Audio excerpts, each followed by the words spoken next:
Hello everyone, welcome to another actually a very special prime time seminar today. So I think for the first time or after a very long time, we have someone from the physics department who will be giving a talk here. And we have Gurkirat who will be speaking about stochastic dynamics of entangled clusters from quantum measurements. So over to you.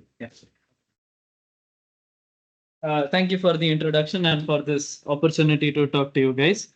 So most of what I'm going to talk about today is from a work in progress. So some of what I'm going to be talking about, particularly towards the end, if we get there, is not very rigorously established. We have a few conjectures and we have a few things which need to be proven, but we have quite good evidence that the arguments hold because of numerical evidence and things like that.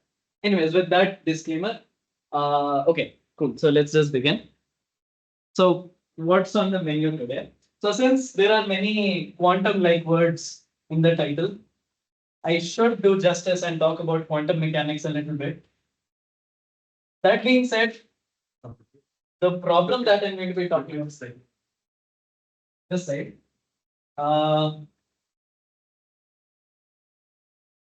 What about that side?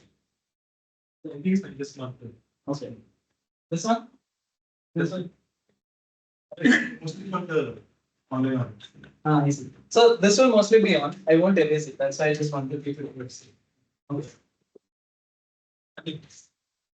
Cool.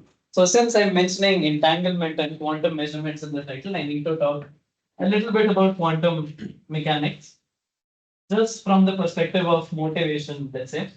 The problem that I'm going to be talking about does not involve quantum mechanics. I mean, it can be framed without invoking quantum mechanics in any way. At the end of the day, it's just a Markov chain with some two parameters. One is the size of the state space. One is some parameter that you're going to tune. And we're going to be interested in that Markov chain at the end. Okay. So we'll do quantum mechanics, then I'll state the problem and I'll walk you through some elementary considerations. So it will turn out that at special limits, the problem reduces to certain problems that you're probably familiar with and fond of. And then, since we're going to be talking about the Markov chain, what we're going to be most interested in is the steady state dynamics. Sorry, the steady state or the stationary distribution. So this is a bit of naming difference between communities. So in physics, we call the stationary distribution the steady state distribution. But it's practically the same. Okay. So we're going to be interested in the long time limit or what the Markov chain converges to. If time permits, which it should, ideally, we'll talk about rate of convergence to whatever the stationary state is.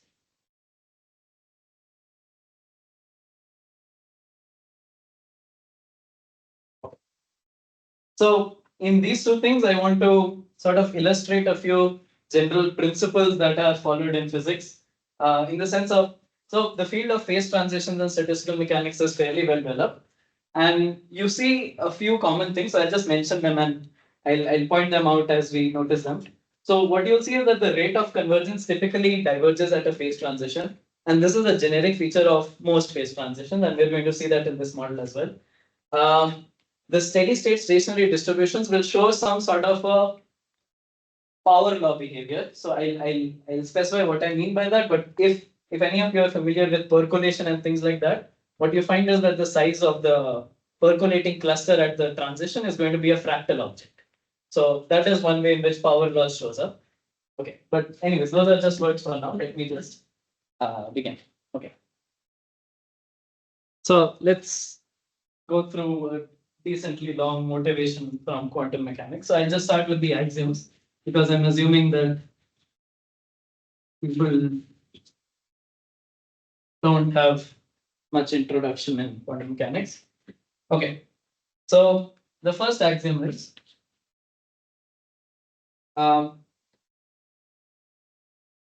so the state of the system of some physical system is specified by a vector. Okay, so this is just notation for a column vector belonging to some input space. We're going to be interested in a particular Hilbert space in this talk. So there's a lot of theory which goes in quantum mechanics and trying to make sense of this for infinite dimensional Hilbert spaces. But for today, we're going to be perfectly restricted to finite dimensional Hilbert spaces. In fact, we're going to be interested in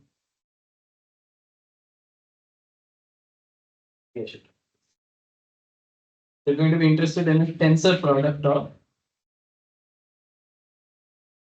C2. Okay? Like, Tensor product of C2.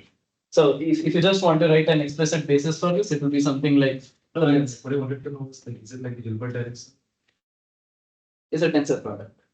Or it's just So the dimension of this, just to sort of make things unambiguous, the dimension of this Hilbert space should be 2 to the n.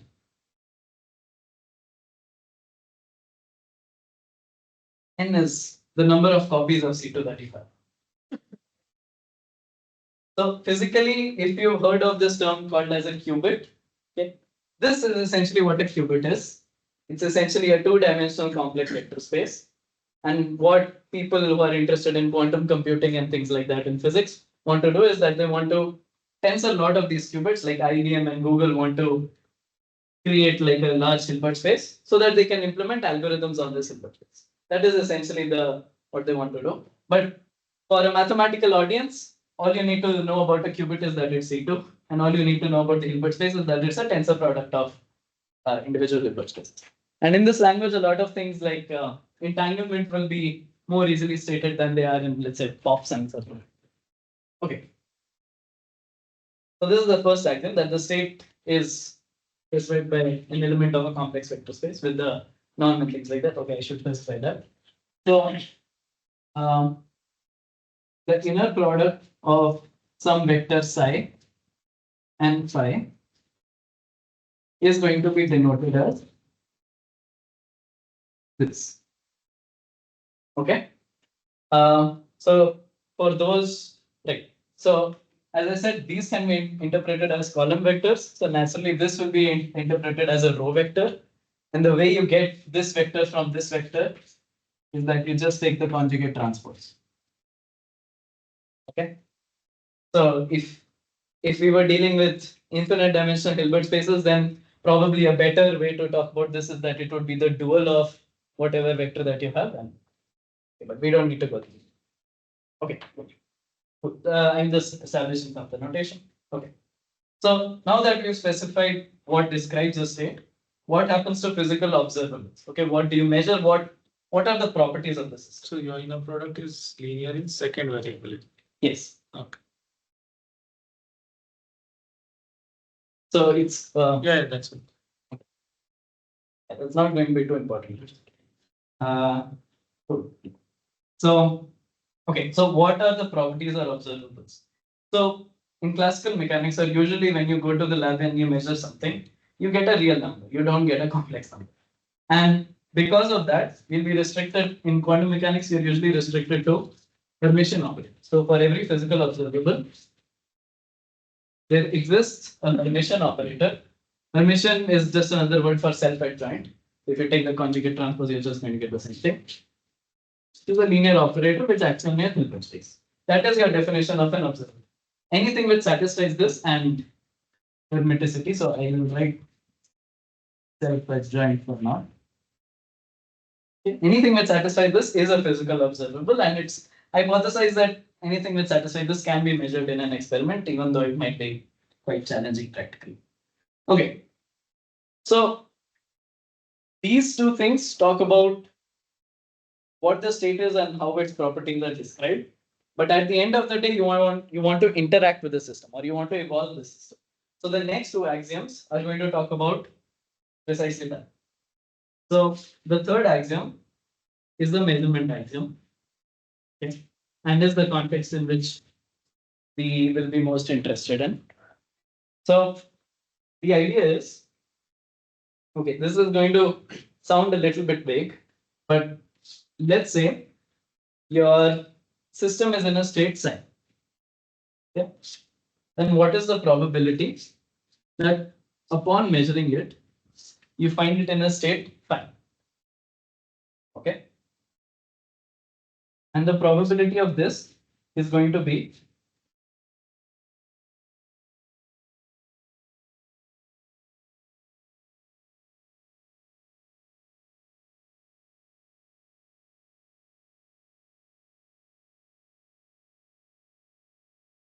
going to be proportional to the norm square. I mean, it's going to be proportional to the inner product square. You're dividing it by the norm. So you might have seen that conventionally you take this and this to be 1, but you don't really need to. And in fact, since I've defined your Hilbert, my Hilbert space to just be tensor product of C2, this is perfectly fine. So in what way are the states changing? Like the probability of finding it in state this, how, what does that mean exactly in terms of this, like the first two axioms? Like, Okay, so I'll just draw some sort of a cartoon. So let's say that you have an incoming electron or photon or whatever, and you have some sort of a detector. Okay, and that detector just checks is what is coming in the state phi. Okay, so it's going to say yes with this probability, and it's going to say no with 1 minus of that probability. That's essentially what that means. Now you're asking what happens to the state of the system. That's an important question, and that is part B of the same axiom. So when you measure things, you measure a Hermitian operator A. Let's say that you can sort of write the spectrum of A in this way. So these are all the eigenvectors, these are all the eigenvalues, everything is finite dimensional, there are no problems. So the probability that you're going to get a measurement which reads AK is going to be modulus K by mod square by and mixing of my Greek symbol. Okay. And what's going to happen, which is what Anant was anticipating, is that you're also going to change the state of the system. So if you, let's say, pass through a detector and you measure AK, your state itself is going to change. So after the measurement, the wave function is going to collapse into the corresponding state K. But in something the probability function was under vector. Now suddenly you're asking what's the so okay, what I'm trying to understand is like so it's a probability of some vector, some state in here from Hilbert space. Okay. And here is the probability of A. What does it mean? Okay, great. So what I can do is that I can write A as being a projector onto this vector. This is Hermitian, and you can write down the eigenspace of this. So AK is going to be 1 there. Okay, which is why AK is going to be 1 there. And that's essentially what's happening here. So is psi is essentially asking the question, is the projector in have eigenvalue 1?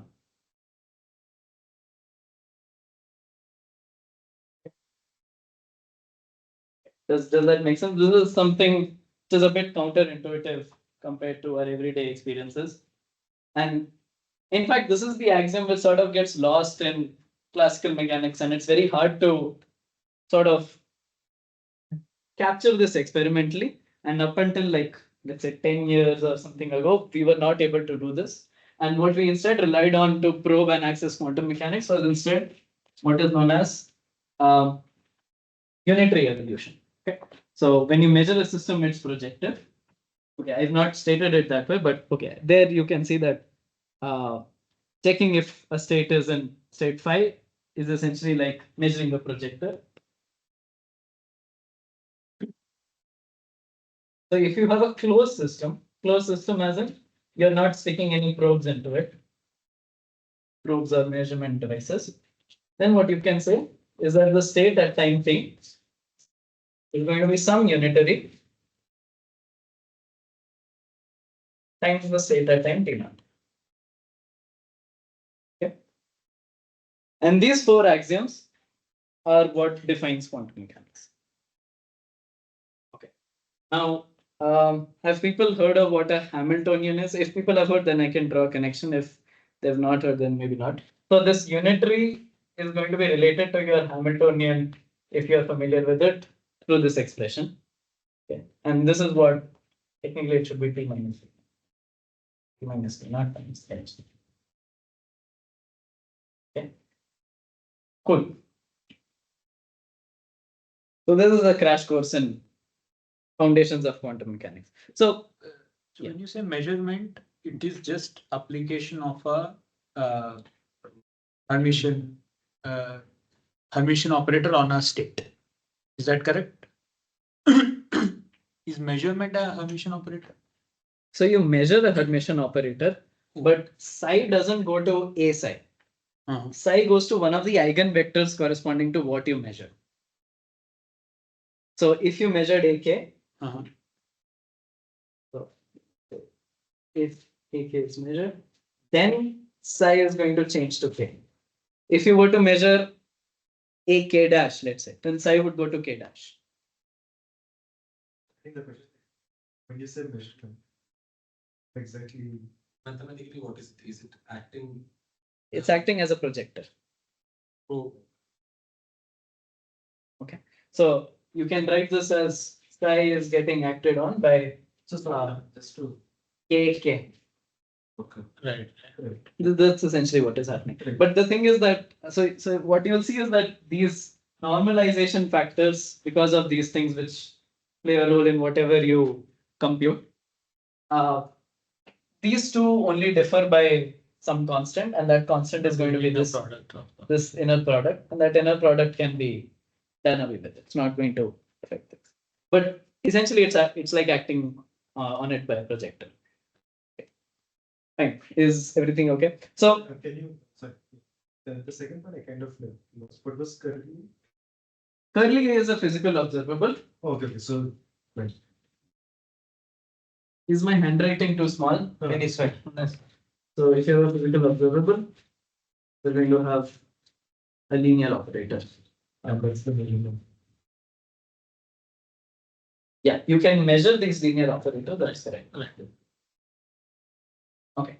So I don't know if this has any meaning, but what happens if this probability is like probability say, will it still collapse to like, would that still happen? That It won't happen.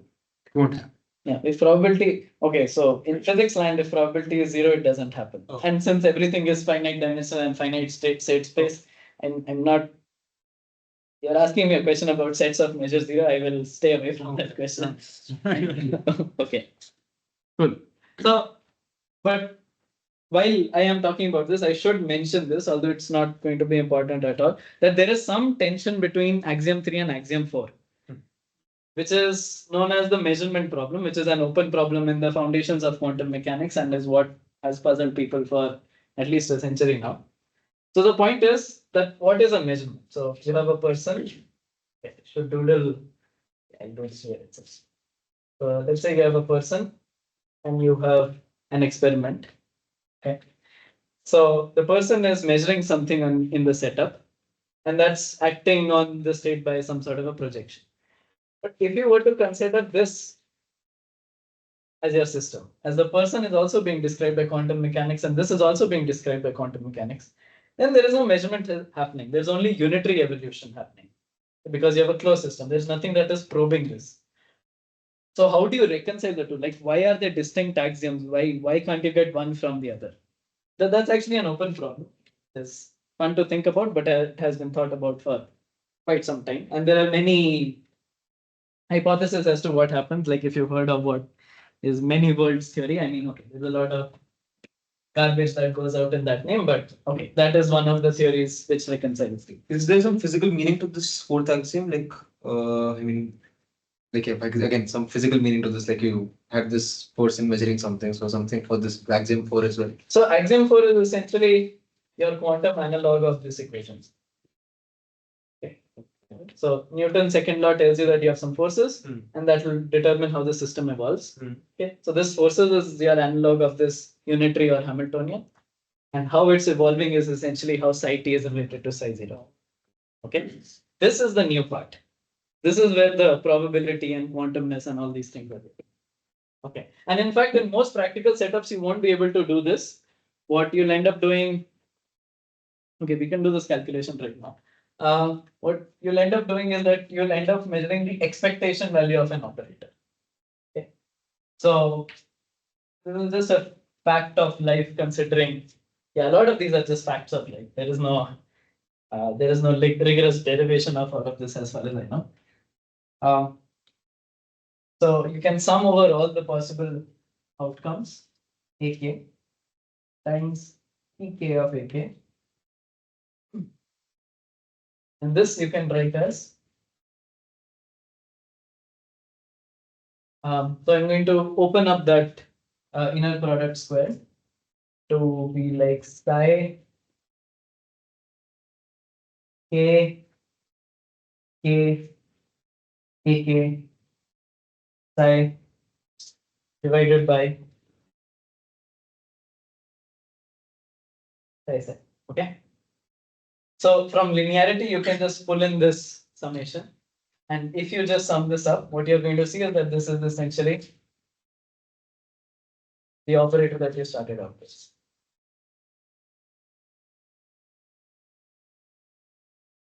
Okay. So mostly when you measure things or you stick a voltmeter into something, what you're getting is not a single measurement that you're observing. What you're going to get is you're going to get an aggregate of lots of measurement processes and wave function collapses that are happening. And that will give rise to some sort of an averaged reading. Oh, sorry, really stupid question. But what is PK there? PK is what exactly? P psi. Oh. My bad. It's what I had written here. Cool. Okay. So all of this being said, I should leave this on the board for a while. So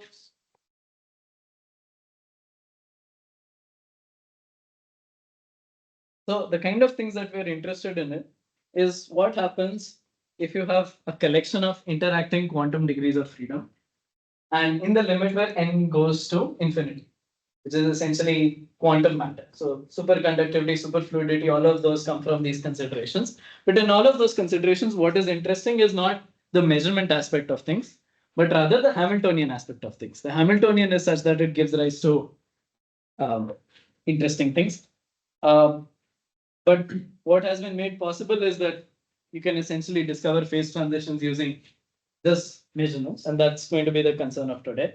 So for that reason, you can completely forget about this axiom, because all the stochastic dynamics that I'm going to be talking about is completely using measurements. Okay, so now I want to talk about entanglement. Okay, so I've told you what quantum is, I've told you what measurement is. Now I need to tell you what entangled cluster is.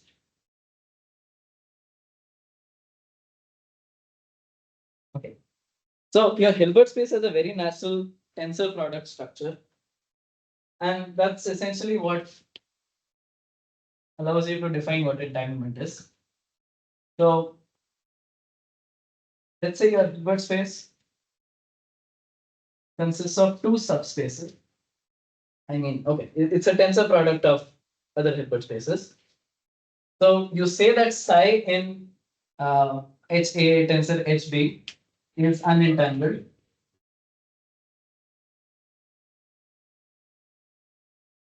If and only if psi can be written as a tensor product of things which belong in those individual Hilbert spaces. That's all it means. Okay. And what does this give rise to? Okay, this is the definition of unentangled. If it cannot be written in that way, then it is said to be entangled. Okay. Should I wait for anything? Now, what you can see is that if you have two operators, OA, which acts on the first Hilbert space, and OB, which is an operator defined on the second Hilbert space. Okay. Then the average value of OA-OB is equal to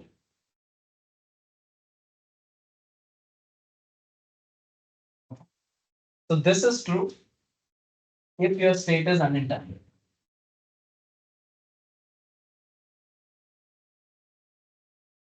Okay. So let me just clarify.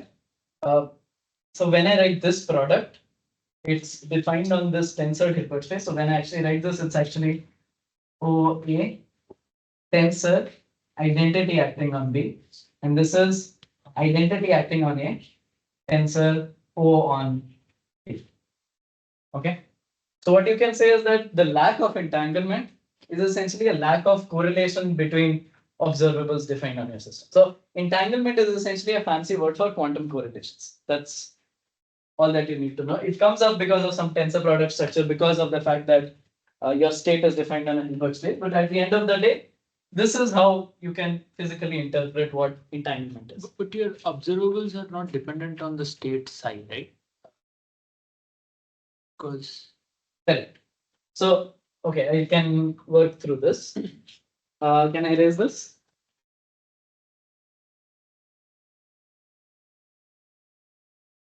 So observable are not dependent on the state psi, but if psi can be written as a tensor product, then what will happen is that the expression will factorize. So let me just take that psi, the norm of psi is 1 for now. So let's say I'm interested in this. Okay.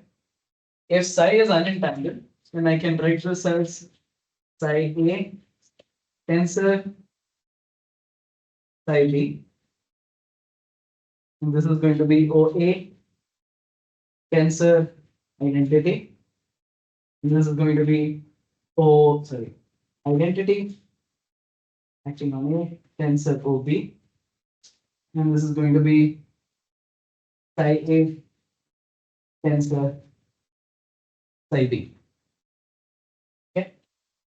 And this you can just collect and write as psi A OA IA psi A tensor. Tensor doesn't make sense because this is a scalar and what you're going to get on the right is also a scalar, but psi B IB OB psi B. so this expectation depends on psi. Exactly. So the Expectation is starting. Exactly. So, isn't all like this definition of unentangled, doesn't it depend on the tensor decomposition of H that you're looking at? Yes, So it does. It So- depend on that. So you say that A and B are entangled if this is A and B are said to be unentangled if psi can be written as a tensor product where one lies completely in A and the other lies For all psi and. For all signs of such form. You're saying So for all suppose psi you have- heads. Okay, you need to fix multiple things. You need to fix a psi, you need to fix an A, and then you need to fix a B, and then you can tell is it entangled or not. So with respect to a fixed decomposition. Yeah, you need to fix all three of these. So then what do you say at the end? That psi is unentangled with respect to A and B? Is that what you said? You say that if the system is in a state psi, subsystems A and B are unentangled. Okay. That's what you say. And A and B are observables. No, okay, change in notation. A and B are subsystems. So, for example, if you're dealing with that Hilbert space, which I just erased, so you have 1, 2, n qubits. Each of these are C2. You can call the first small n as subsystem A, and the next few as subsystem B. And these two can be unentangled, but you might have entanglement within them. So if you were to further subdivide something like this and this, then maybe there would be entanglement between. So it depends on what subsystems you choose to So define. like for working purposes, you want to choose subsystems where you are like this state is unentangled. Like you have a state and you want to choose subsystems which are unentangled with respect to the state. Is that fair? I don't want to do anything. I'm just defining what unentangled Oh, is. that's okay. Okay. I don't want to do anything. Okay. So looking at the time, I should probably rush. So the next thing I'm going to do is I'm going to define what does it mean. So this is going to be quite natural. So now that I've given this correlation definition, you can use this to define what does it mean for qubits I and j to be entangled. Change in color. If OI OJ is equal to OI, which is the expectation value, for all operators O in the for all operators OI acting on C2 I2 I. If this is true, then you say that there is no entanglement between I and J. Okay, implies I and J are not entangled.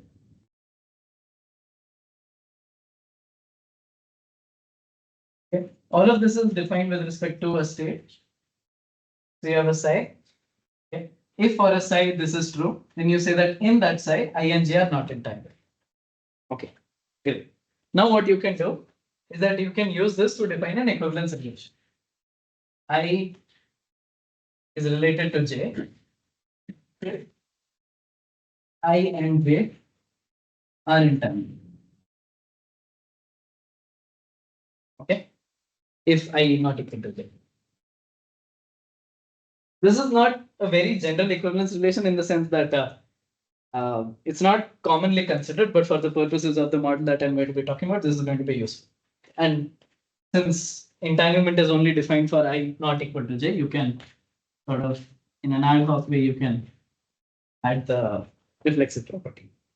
Okay, so once you have an equivalence relation, what that means is that given a state psi defined on the tensor product Hilbert space that you have, you can partition your set of n qubits into some sort of clusters.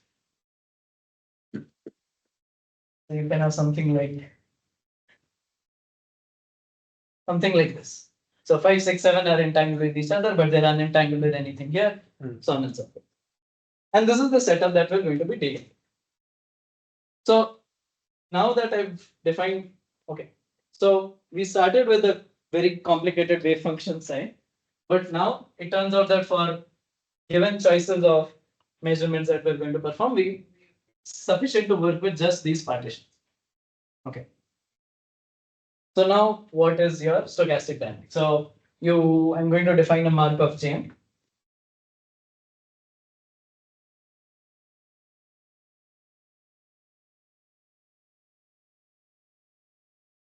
Okay. So your state space is the set of partitions of 1 to n. Okay. And your dynamics is as such. So, okay. So let's say that at time t, you are working with a partition pt. Okay. Now, toss a biased coin. Okay. If Ct plus 1 is equal to 1, okay, Pt plus 1 can be gotten from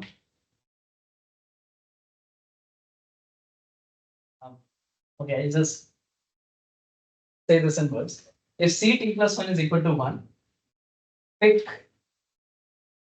I, J uniformly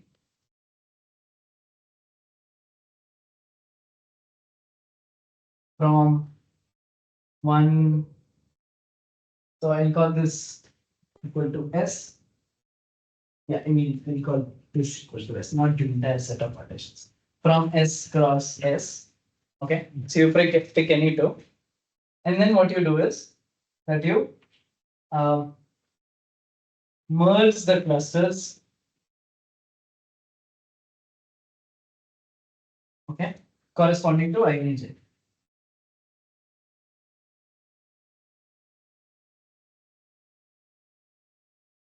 Okay. So going back to the measurements that I was talking about, what essentially you're doing is that by measuring some operator, let's call this Zijj. What I'm doing is, so let's say that on this I measure Z2, Z5. Then what's going to happen is that the new partition that you get, these two clusters would have merged. 2, 5, 7, 6, 3, 4. Okay. If instead I were to measure Z3, Z4, okay, then nothing would happen. Similarly, if I were to measure Z5, Z7, again nothing would happen. Okay. Now this is what happens if your point comes up here. If your point doesn't come up here, then what you do is that you pick an I uniformly from S, okay, and you disentangle. As in you remove it from the cluster. So, okay, you can do this. So let's say I pick a vertex 5, let's say. So what that's going to do is that it's going to split apart this cluster into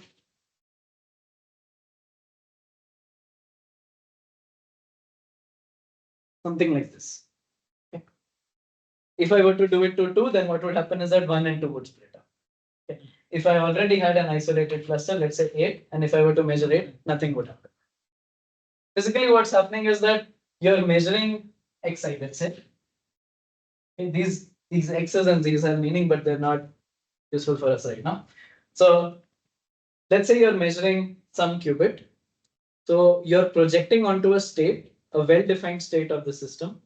And what that projection will do, and you can show it, and I would have considered showing, but what that will essentially do is that it will kill all the entanglement that qubit has with the rest of the system. And that's essentially what's happening. So 5, 6, and 7 were initially entangled, but as soon as I measured 5, it became disentangled with everything it was entangled. Okay. So now we came a very long way. We talked about entanglement and lots of things. But what we have here is something very simple. It's just a Markov chain defined on the set of partitions. And what we want to do is that we want to solve this in terms of this parameter P. Okay. In particular, we're interested in seeing if this model shows phase transition. Spoiler alert, it does. And we'll see that the phase transitions are best defined in the limit of large. So what exactly is CT plus 1? It's a coin.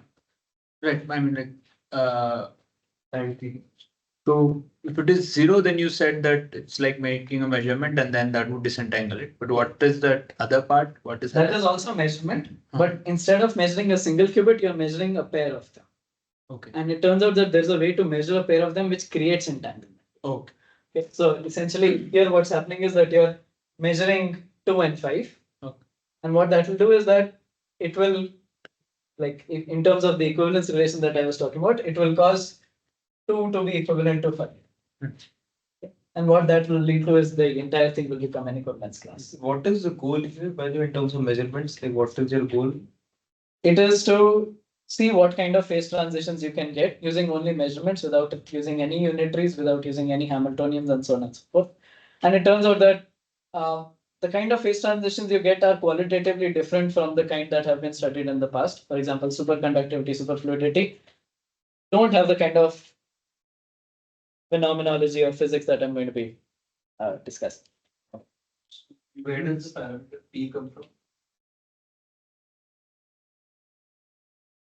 Physically? Yeah. This is just a choice of making the measurements. This is something somewhat artificial. There is no physical setup where you're going to get a P automatically. And would it even be uniform in that way? I mean, if at all you are doing measurement. Yeah, so these are very specific measurements. So generically what would happen is that you're going to get a not very well structured measurement.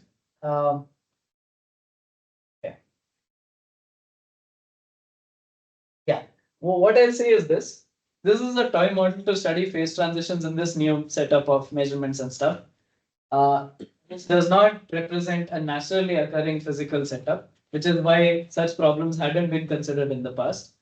But given the advances and given the kind of experiments being done in labs around the world, such experiments are being done to see if even quantum mechanics is correct. I mean, it has stood all the tests of time and everything we've thrown at it. But this is like a very stringent test because you're using the properties of measurement in a very crucial way to get whatever phase transitions and things that you're predicting. So if you're asking, is there a physical phenomena which uses this, then I would say no. There might be some unrelated biological context in which this sort of dynamics comes up. I am not.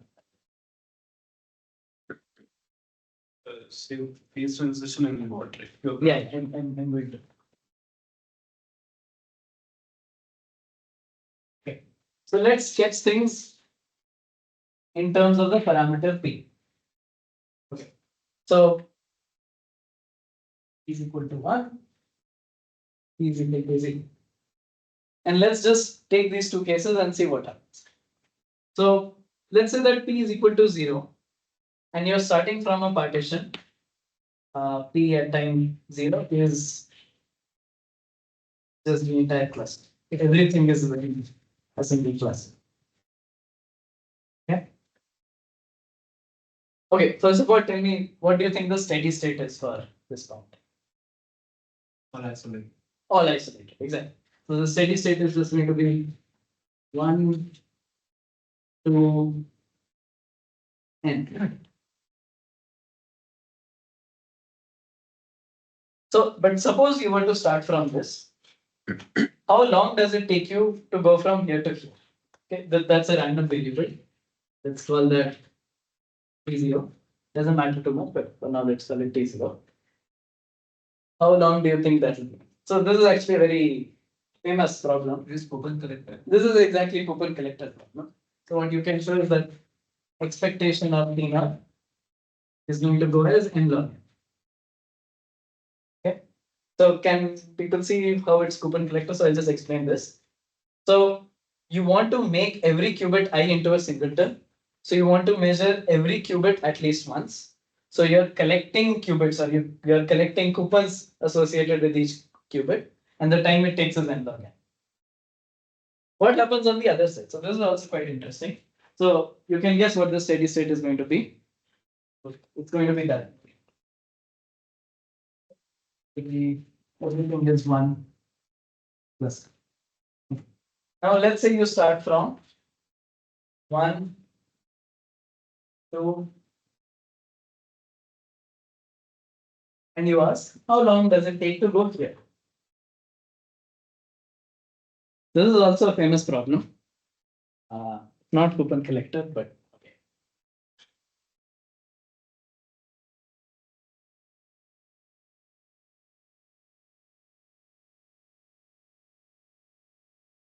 Right. So here it helps to take a different perspective. So instead of thinking of things in terms of clusters, you say that if I and j are measured, if Ct is equal to 1 and I and j are measured, then draw an edge between vertices I and j.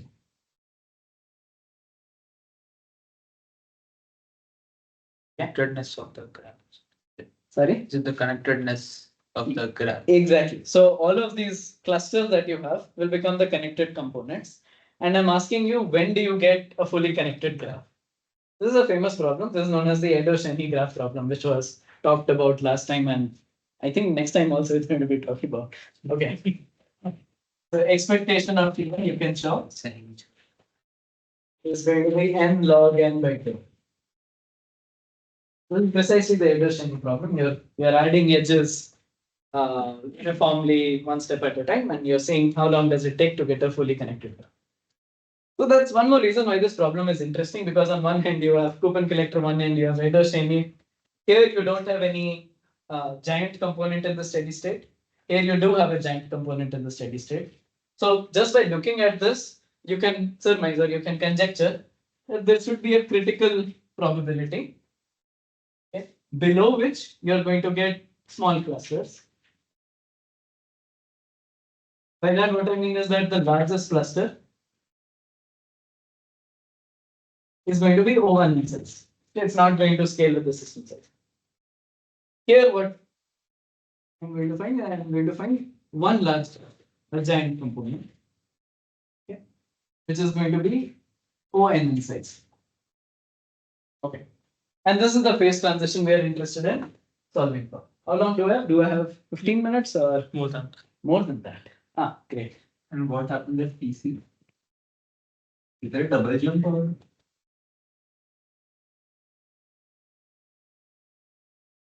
Double jump as in the Erdös Rényi case. Right.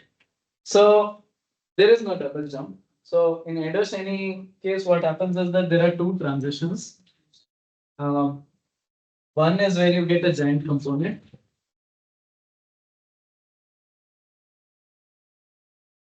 One is where you get fully connected. Okay. But in this phase diagram, it turns out that the fully connected will only happen where. So even if you're somewhere here, the giant component will have a fraction which is less than 1. Right. Which is because of the fact that unlike the Erdös Rényi case, there are processes which kill clusters as well, which are going to reduce the size. It's not increasing. Exactly. Okay. Any questions, comments? Okay, now that I realize I have more than 15 minutes, I'm a bit more relaxed. Okay. Cool. So one more thing that I want you to notice is that the choice of Markov chain dynamics that I have is sort of independent of the labels I and j. In the sense that let's say I were to, okay, and this is something which is very strongly emphasized in physics because it turns out that the natural world has many of these. So if I were to change the label I to sigma I, okay, where sigma is an element of the permutation group, okay, what you're going to see is that those things are not going to change at all. I mean, it's as if you change nothing because like there are no special labels.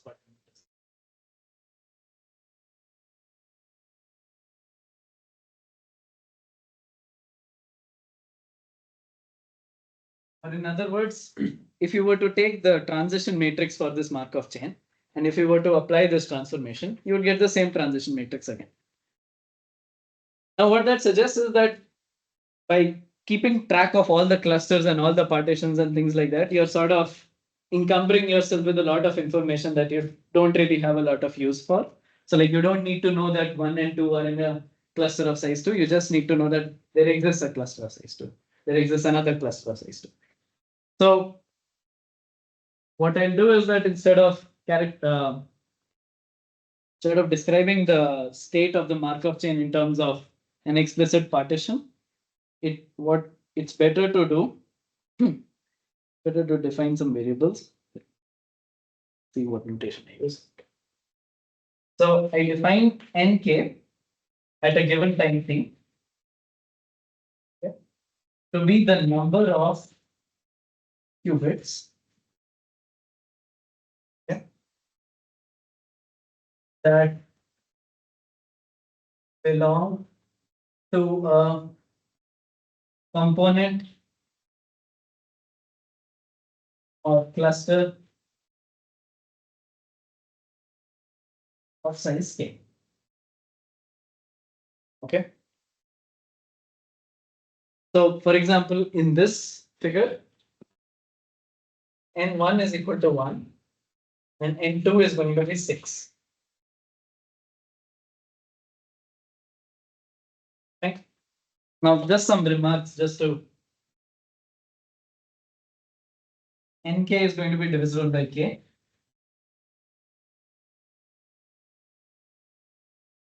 And the sum over n, sum over k, k is equal to 0 to infinity, is going to give you the total number of qubits in the system. Okay, great. So it turns out that if you just know n at any given instant, if you just know nk, you're completely specifying the partition. Now, how does the system evolve? Okay, I mean, I described that.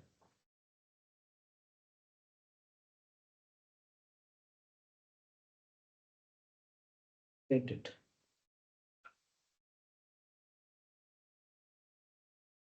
So next, what I'm going to be interested in doing is to compute how do these variables change over time? Okay. And essentially what I do is I take the expectation of the change in nk between t and t plus 1, conditioned on the fact that you know the state exactly at the previous step. Okay, so I'm interested in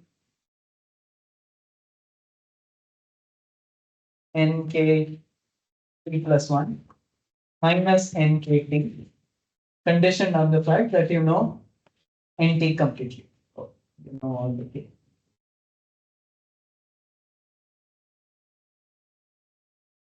Okay.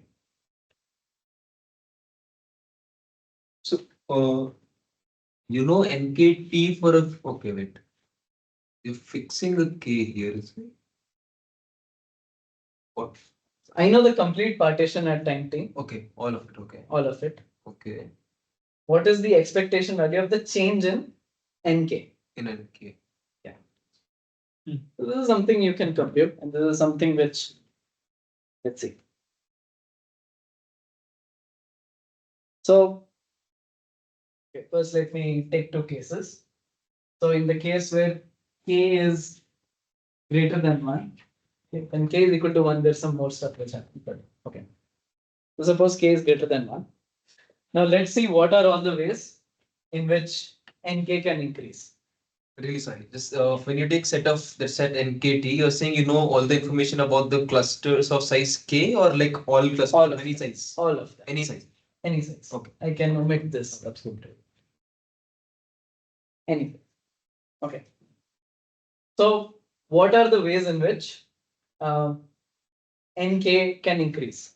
Okay. So one way it can increase is that if you had a cluster of size k plus 1, okay, and you measured some qubits from there, and then you got a cluster of size 1 and you got a cluster of size k. That is one way in which this can increase. Okay. And so there's going to be a probability associated with that, and you can compute that probability. That is going to be given by, let's see if I written it down. Yeah, it's going to be 1 minus k, okay, n k plus 1 divided by n.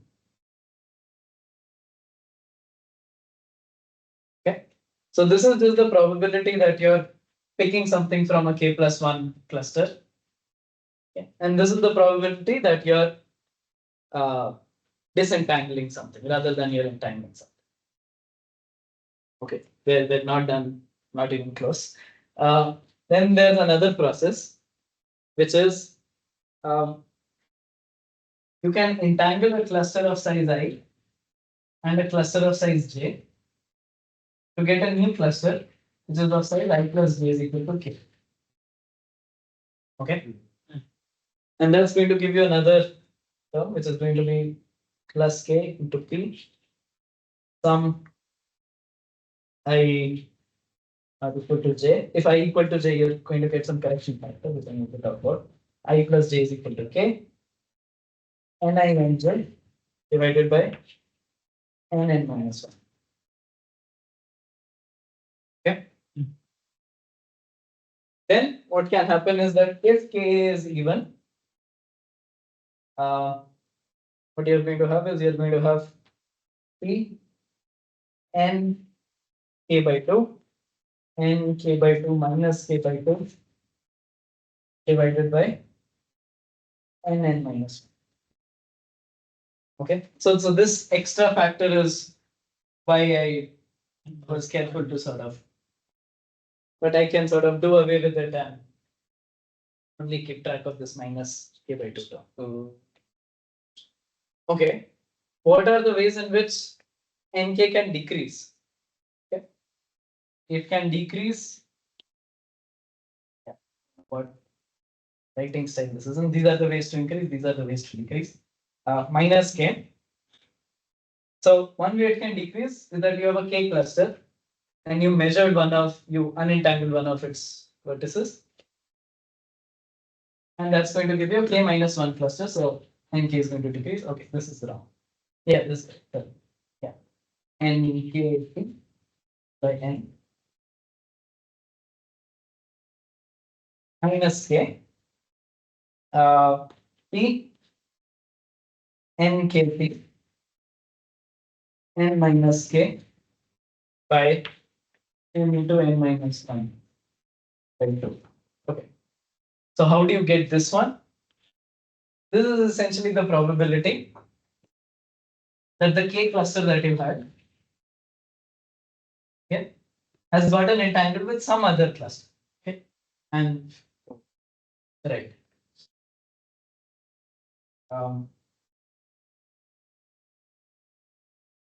Remember how to get this. Yeah. It just needs to get entangled with something which is not in this set. So that is why the number of things that it can potentially entangle with is n minus k. So that's why you're going to get n kt times n minus k divided by. Okay. Cool. n minus nkt. No. So what can happen is that you can have a k cluster and another k cluster which fuse to give a 2k cluster. So you don't want to include all the k cluster. You just want to include the k cluster you were in. So this is k times the number of k clusters. You just want to exclude one of them. Okay. Now, remarkably, this system of equations can be solved in the limit capital N tending to infinity. So you're going to see lots of simplifications happening. But before we go there, I'll just write down what happens for k equal to 1. I don't want to. But now that you're convinced that there is a way you can write this. So expectation n1 p plus 1 minus n1 p conditioned on n2 is equal to. So you're going to have plus 1 px n minus n1 by n plus px n2 by n minus pz n1 n minus n1 divided by n into n minus 1 by 2 minus pz n1 n1 minus 1 n into n minus 1. Okay. So one thing to notice is that Px can never decrease the number of n1s that you have because it's already the smallest cluster that you can get. Okay. Oh, okay. I changed some notation. So only the k by 2 term is disappearing. That's sorry. Okay. Sorry. And only the k by 2 thing is disappearing. Is that so? Like as compared to k greater than 1? No, this is new. It's one.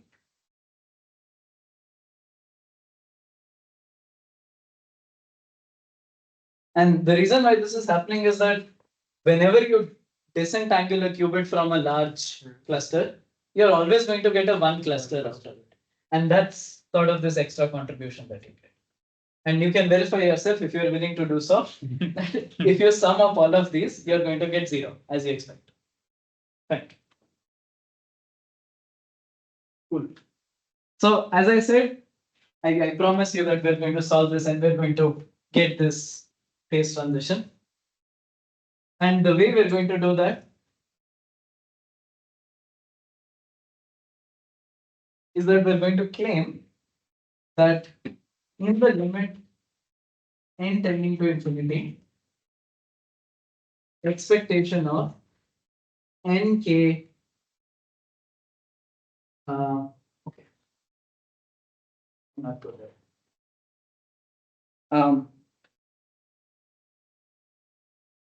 Okay, there's one more step.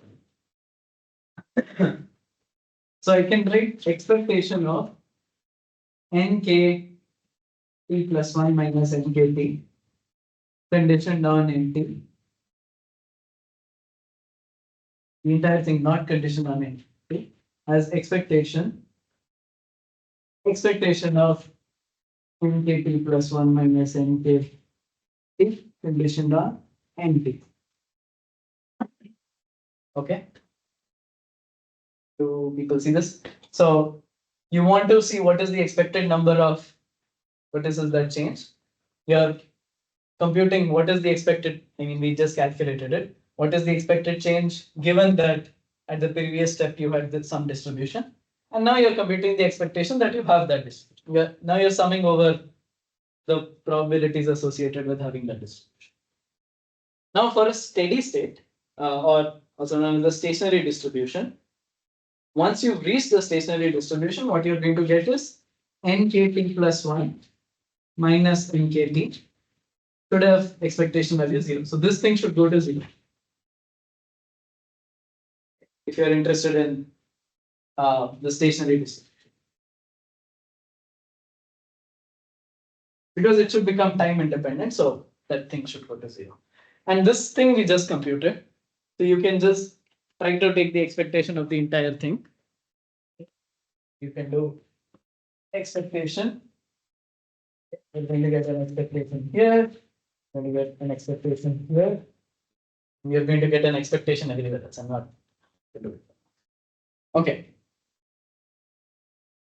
Fine. And you want to set that entire thing to 0. So this thing will become 0. Okay. We're still not yet done. There's one more thing that we need to do, which is we need to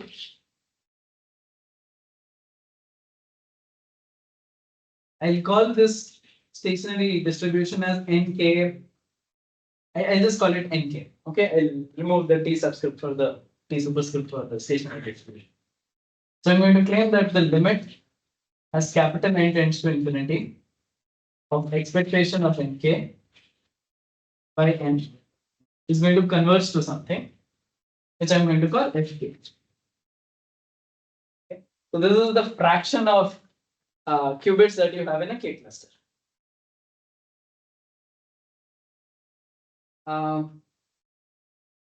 Showing that this converges is something I don't know very well how to do. So for now, let's just take this for granted. Okay. But there's one more thing that we need to do before we can simply start substituting everything for FKs, which is to deal with these quadratic things. Because this expectation of Ni Nj, you can't just write as expectation Ni times expectation Nj. Okay. So the problem that you're going to face in trying to substitute everything blindly is that you're going to get a covariance term. But what you can show is that in the limit of n tends to infinity, the limit of capital N tends to infinity, covariance of nkt, covariance of nk and nk dash divided by n square is going to go to 0. Okay, this also you can show. This is something I don't know how to show, unlike the above limit. And what that will allow you to do is that it will allow you to, for all practical purposes, factorize this into expectation Ni, expectation Nj. Great. So when the dust settles and you neglect all the terms which go to 0 in the limit that n capital N tends to infinity, you are going to get you're going to get a few equations. So for k greater than 1, what you're going to get is 1 minus p fk plus 1 minus fk plus p summation I is equal to 1 k minus 1 fi fk minus I minus 2 fk. Yep. Plus p. Yeah, that's all. So this is one equation that you get. For k is equal to 1, what you're going to get is 0 is equal to 1 minus 3 times 1 minus f1 plus f2 minus 2pz f1. Okay, this looks much more tractable than whatever we started out with. And the reason why that happened is because in the limit of capital N tending to infinity, you could simplify a lot of. Great. But if you look at this system of equations and you try to do some sort of consistency check. So one consistency check that we did there was that when we summed up over all k, what we got is that the expectation value of the difference. So I just write the consistency. PZ is just P here, right?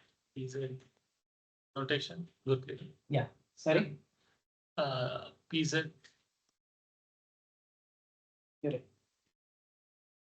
Summation k. Nk t plus 1 minus nk t is equal to 0. This is a consistency check that we do. Okay. And the reason why this is true is the summation of this should give you capital N. The summation of this should also give you capital N. It should just cancel out and give you 0.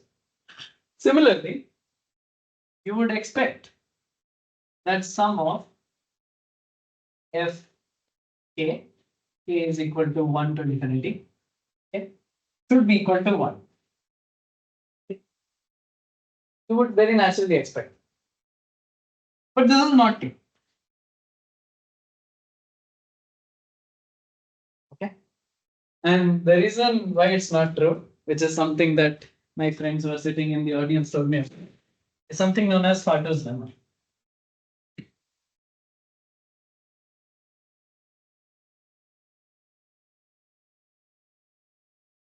So essentially what's happening is, so let's say I were to compute fk for a given finite n. Okay. Then you would expect this to be 1. Okay. But what Fartow's lemma tells you is that the limit of n tending to infinity fkn, which is what we're writing as fk, summed over is equal to 1 to infinity, is actually less than or equal to, and the cases where it is less than are going to be especially important for us, limit of n tending to infinity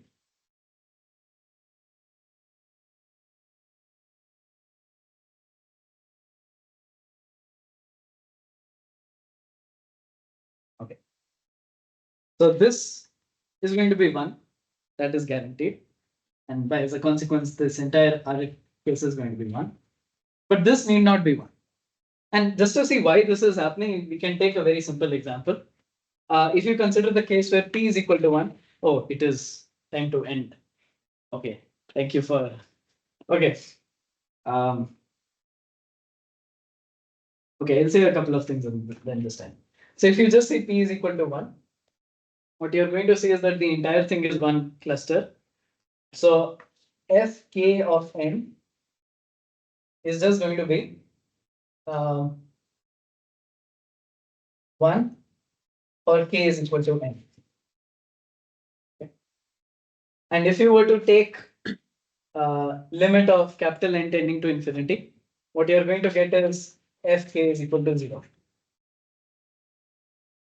So this difference between this part and this part is actually capturing what the giant component is, okay, what the extensively scaling part is. Okay, now I'll just tell you how one can solve this, and then I'll basically end it. So what you might notice is that this is not part of the equation. Okay, so what you might notice is that so this mostly involves fk and its neighbors like fk plus 1, fk, f1, f2, so on and so forth. But this term is kind of weird. But if you look at this carefully, what you'll notice is that if you define beta of alpha to be sum over k, fk alpha to the k, then this is essentially beta of alpha squared. The alpha to the kth coefficient of beta of alpha squared. Okay. So by defining this generating function, what you're going to get is that you're going to get some sort of quadratic equation in beta, which has some dependence on alpha. And that curve you can plot. It's going to be a degree 3 curve or something like that. And you can solve for when it gives you physical solutions. Physical solution as in you have some demands. Like for example, this must be a monotonically increasing function. So by demanding that it must be monotonically increasing function bounded in 0, 1 in that Q, you can exactly solve for what this function is going to be. And what you're going to see is that, okay, it is the phase diagram. What you're going to see is that there's a phase transition at PC is equal to 4/5. And you're going to, you can compute things like the time it takes to converge to this as well. And you're going to see that it diverges to infinity at that point. You're also going to see the giant component emerging after that point. So you're going to see something like this. You can compute this exponent as well, it's going to be 4/5. Now, as someone was asking, what exactly happens to the large component at PC?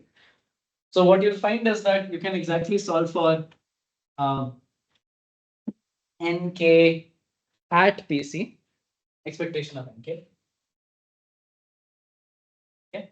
And what you'll find is that expectation value of nk is going to go as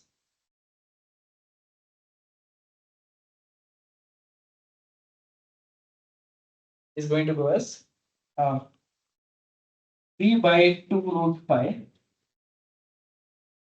k to the minus 5/2 times n. Okay. So you're going to see a critical exponent emerging, and this is very similar to the Erdös Rényi case, okay, where you have like a right. So one thing you can see is that this seems to not goes to 0 very slowly. It doesn't go to 0 exponentially. So you can obtain an estimate as to what the largest cluster should scale like. I've forgotten what it comes out to be, but I think it comes out to be something like 2/5 or something like scale like n to the 2/5. Just going by the expression here, I think it comes out to be n to the 2/5. Cool. So you see a lot of the phenomenology that is common to these systems in this model. Okay. Very weirdly paced talk, but thank you for Any questions, comments? One looking at me. So, okay, so one place you mentioned nk plus 1t. Yeah. And then you're taking the expectation of ni and j. Is there a t missing there? I mean, what is the difference between these two? I'm a bit confused. Like, Oh, yeah, T is just missing there. it's just missing there. Yeah, it's just. And even over here, when you talk about nk, nkt, nkt, right? Sorry, where? So when you talk about this limit.